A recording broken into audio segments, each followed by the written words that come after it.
June 12, 1993 is significant in the history of Nigeria. A day when democracy, a system that amplifies the voices of the people and crumbles dictatorship, was tested. The Social Democratic Party, represented by Moshood Kashimawu Olawale Abiola, Alhaji Bashir Tafa, was the candidate for the National Republican Convention, while the military dictator Ibrahim Babangida was the judge. The eagerness for a new dawn after many years of military rule was evident at the polls as activities across the state stood still for history.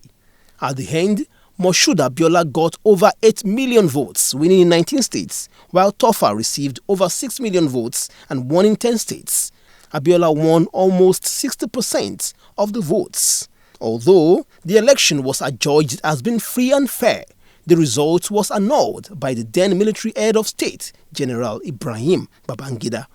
It's not one of the fairest. It was the fairest elections ever had in this country. Because even Tofa, who was defeated, could not challenge the victory of Abiola. How many elections have we had that people are not challenging results? Today now, even when we vote, when you cast the ballot, you still don't know what the court will do. So clearly, it was a missed opportunity for us to start afresh. He later inaugurated an interim transition government which was headed by Ernest Shonekan on 26 August 1993.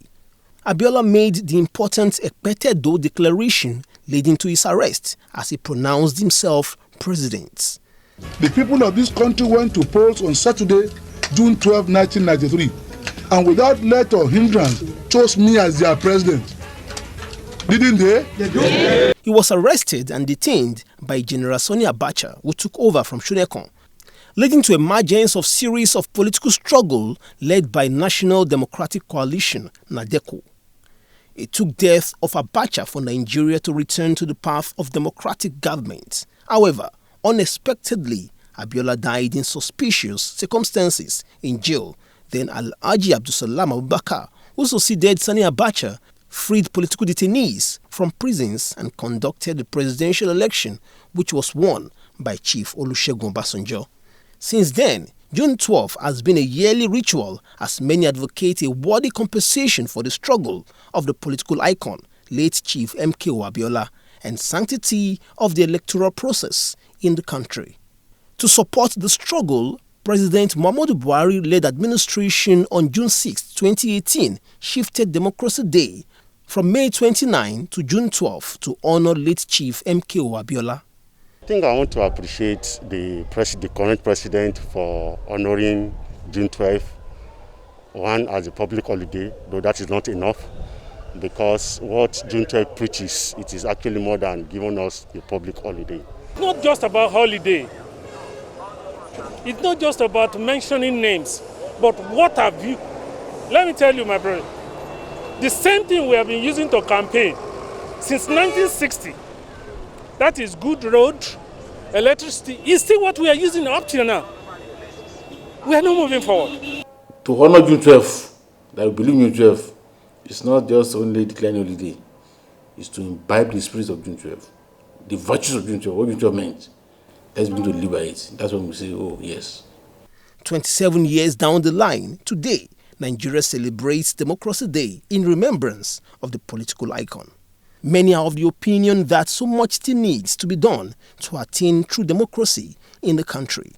It reminds us of the possibility of a new nation, a democratic Nigeria, where the nationality question will be resolved, where it will not have mattered anymore where you come from or where you face to pray, but for the annulment of that hope. June 12 was about hope in the land, but today we are faced with hopelessness. The campaign slogan of Abiola was "Farewell to Poverty." Today we are the Global Secretariat of Poverty.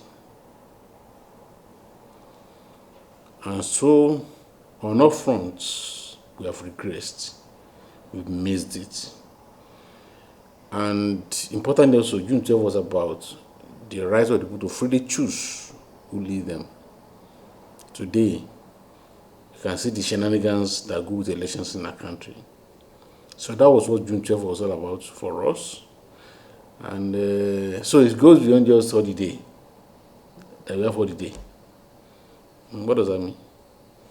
You have so many days throughout the year. The spirit of June 12, what June 12 meant, unless we begin to put that on.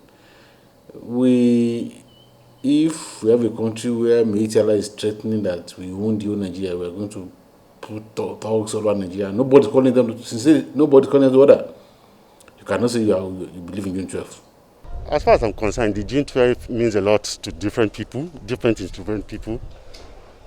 To people like us, it is hope, it is sacrifice and commitment and patriotism. And I don't think we've achieved that. And in terms of our elections, it's not getting better, it's getting worse. I just hope we'll still come back to a time of June 12, where Nigeria are not divided along tribal and ethnic lines, unlike the way we used to have now that we are so divided. Nigeria is still stylishly under dictatorship, in the sense that most of our leaders are just after their own pockets. You can imagine what is going on. The poor masses are going poorer, and the rich people are still getting richer. I read over the news on the other time that the government wants to slash salary, and they are slashing salary. They are not slashing the salaries of the politicians or the political appointees. They are not slashing their salary. It's the poor masses that are working from 8 to 4 p.m. that are suffering it. It's a pity for our nation. It is expected that democracy in Nigeria will from this point begin to progress in leaps and bounds. Until we make a deliberate choice that want to move on the path of democracy, we have not started. At the moment, we are regressing. We are not making progress. Not just Nigeria, even Africa, we need to define our own form of democracy. Because if this is what they call democracy, and I think I will disagree with what was it called, practicing of democracy in Nigeria. I think we should define our own democracy. That will actually help us a lot. What does it mean?